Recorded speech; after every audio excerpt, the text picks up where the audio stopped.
Ang tagal naman ng kaklase mo. Pamayaan yan, mas mauna pang makauwi yung mga kapatid mo. Bakit na lang kasi hindi pinadala yung project mo sa bahay? O kaya pinuntahan na natin siya sa bahay nila. Wait lang po, Nay. Malapit na raw po si Rona. Andiyan na raw po siya, Nay. Oh,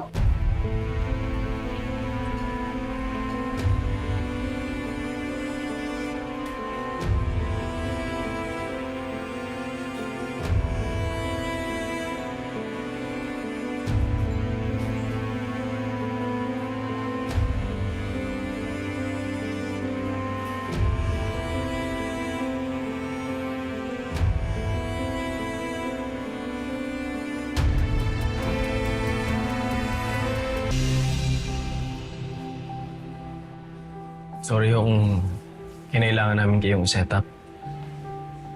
Kailangan niyo kasing mag-usap at saka magkaharap ng mga dapat niyong pag-usapan.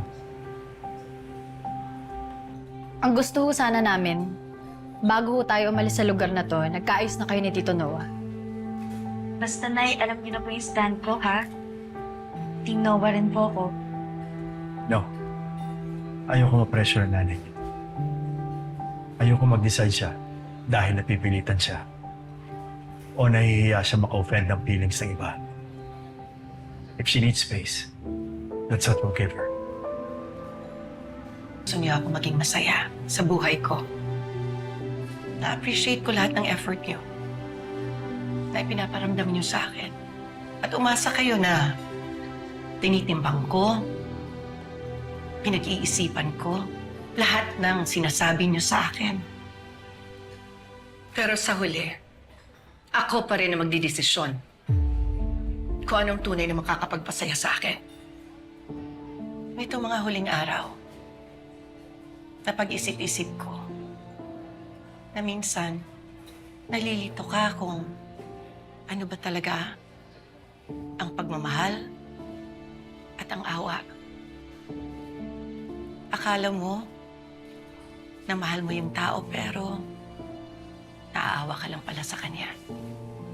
At ayoko maging unfair. Gusto ko mas matimbang ang pagmamahal kaysa sa awa. Noah, bagong araw na to, sa pinag-arap tayo ng mga bata, pinagdasal ko at napag-isipan ko na kung anong magiging desisyon ko. Noah, mas mabuti pa siguro. Huwag na nating ituloy ang kasal.